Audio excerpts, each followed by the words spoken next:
My name is Niles. I'm going to be a nurse that's going to go ahead and make a video for nursing students.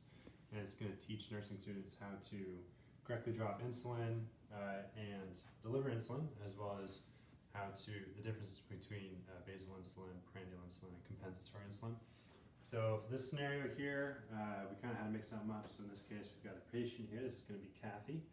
And then over here, we've got some gloves. This is going to designate our syringe. We've got a couple alcohol swabs here. And then we've got a sharps container that's labeled MR, as well as the food that she's going to be finished with. So actually, again, all right. So I'm going to go ahead and knock.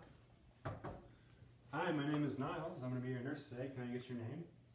All right, Kathy Weber. Okay, Kathy, what's your date of birth? 5367. Perfect. Okay, that's what we have over here. I'm going to go and wash my hands. I'm going to check the doctor's orders, okay? Wash my hands. Checking the doctor's orders. So first of all, the difference between prandial, compensatory, and basal insulin is long-acting insulin. Usually you'll see like Levemir or Lantus that's prescribed, but in this case, the doctor's prescribed 12 units of NPH, which is an intermediate insulin. It's a cloudy insulin. That's going to be, the order is for 12 units daily at 8 o'clock. And it is currently 8 o'clock, so she is actually due for this insulin at this moment. There's also compensatory insulin, which is your correctional insulin. And that's anytime you take a blood sugar, usually before a meal. It's just kind of their standing blood sugar, and you're just going to give them correctional rapid-acting insulin to kind of correct their blood sugar at the time. And then prandial insulin just refers to meal, so it's after they eat a meal, and based on how much they ate, you're going to do a carbohydrate count, and however many carbs there are, you're going to use that and compare that against the order, and then that's going to tell you how much insulin, which again, you're going to use rapid-acting insulin, in this case Lispro, and deliver it into the patient. For all insulins, we're delivering it subcutaneous into the tissue, so some of the sites you can see here on Kathy, we're going to be delivering into her abdomen, and we'll kind of get into that as the scenario goes. So anyways, I introduced myself to Kathy here. I'm checking the orders. I can verify that yes, I have an NPH intermediate insulin that's due right now. I also see that the fasting blood sugar was taken before I came in. It's 241. And using, the doctor's ordered a medium dose. And so if we look between 201 and 250, it looks like she's due for 6 units of correctional Lispro insulin. And that's a clear insulin, which is going to have to do with this scenario. And then also with prandial insulin, because she's just eaten a meal. Kathy, by the way, did you eat everything? Are you all done? Yes, you're finished? Okay, how was it? It was good? Okay, so in this case here, we would do a carbohydrate count. And so apples, it tells you how many grams there are. And then based on how much she ate, in this case 75%, you're gonna calculate the number of grams and add all those up. And so we've got chips here, she ate 50% of that. And then in this case, she had peach juice, she drank 50% of that. The math all comes out here, you add up all the grams, come out to 45 grams, and the doctor's ordered 1 unit per 15 grams. So once you do the cross multiplication there, you divide 45 by 15, and you get 3 units of Lispro insulin.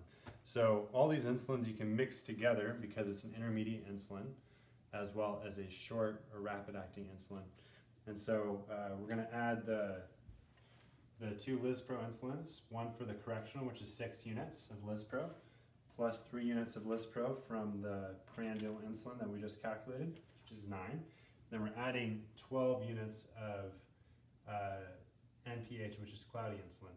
And the way we're going to do this is we're going to go from clear to cloudy. So we'll be able to combine them, but we're going to draw up clear first and then do cloudy. All right, so I've got my 2 insulins here. All right, I verified the orders. I'm going to go ahead and just get started here. So let me just go ahead and put on some gloves.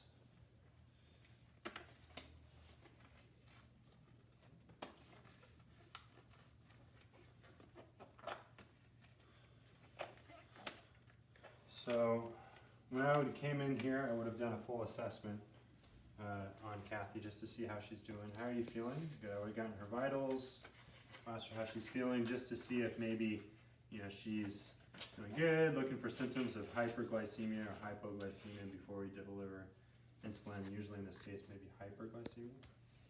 Okay. Use an alcohol swab. I'm going to go ahead, I'm going to draw from clear first, so I'm going to go ahead and wipe off the top here. And then in this case, for the demonstration, we're going to be using a pen. All right, I'm going to go in. I'm going to draw up. In this case, I'm drawing up 9 units of clear Lispro. All right, now I would use an alcohol swab. I'd recap this, place it to the side. I'm going to wipe off the top of this NPH, cloudy insulin. I'm going to be drawing up 12 more units of this insulin as well. And then once I've done that, recapped it, what I'm going to do is I'm going to ask for another nurse to come and just verify the order and verify that I've drawn up the correct amount. So in this case, my photographer is going to be our second nurse, or my videographer. So would you mind just coming in and checking to see that I've drawn up the correct amount of insulin for this patient? Yep. Okay, so I looked at the orders, we verified the patient, and indeed, yes, it is 21 units. Okay, yeah, 9 and 12. Okay. All right, knock, knock, I'm going to re-enter. All right, Kathy, I'm back. I've got my insulin as well as an alcohol swab. All right, how you feeling? Good, okay. So I've got your insulin here. I'm just going to go ahead and verify your name and date of birth one more time. For Kathy Weber, 5367, that matches. All right, so in this case, so the doctor, looking at the MAR, it looks like the last injection was delivered into the left side of your abdomen. We're going to go ahead and deliver this side into the right side of your abdomen just to kind of rotate sites here so you don't develop any hard spots in your skin, okay? All right, so in this case, set to the side, alcohol swab. All right. And I'm going to inject at a 45-degree angles into the subcutaneous tissue, so I would deliver, come out. All right, I would cap this, and then I would put this into the sharps. Very important to make sure you dispose of your needle correctly. All right. All right, how did that feel? Good, okay. All right, so I'm gonna go ahead and give you your call light here. Make sure the bed is locked and you've got your privacy. I'll go wash my hands. I'm gonna go ahead and go document what I just did. Actually, before I do that, I'm gonna give Kathy some education. So, Kathy, it looks like you came in for type 2 diabetes, and have you had this for a long time? Yes, you have, okay. So, I guess first I just want to run through with you maybe some of the symptoms of hypoglycemia and hyperglycemia, things that you can kind of recognize at home to see if you're low on your blood sugar or high on your blood sugar. So some symptoms of hypoglycemia, you might feel a little cranky, agitated, low energy, whereas hyperglycemia, we call it polyphagia, where you're going to be excessively hungry, polydipsia, polyphagia. You're going to be urinating a lot, and eating a lot, and drinking a lot. One thing I'd also teach you, or Kathy, is that have you ever used a glucometer before? And I would just go ahead and verify with her that she knew how to use a glucometer to check her own blood sugar. And for this case, we don't have a glucometer to use, but what I would do is, if I had one, I would actually run through with her how to use it, and then I would have her teach me how she would use it, and the next time I would check her blood sugar, I would have her do it for me in front of me. That way she's demonstrated using a teach-back method that she knows how to check her own blood sugar at home.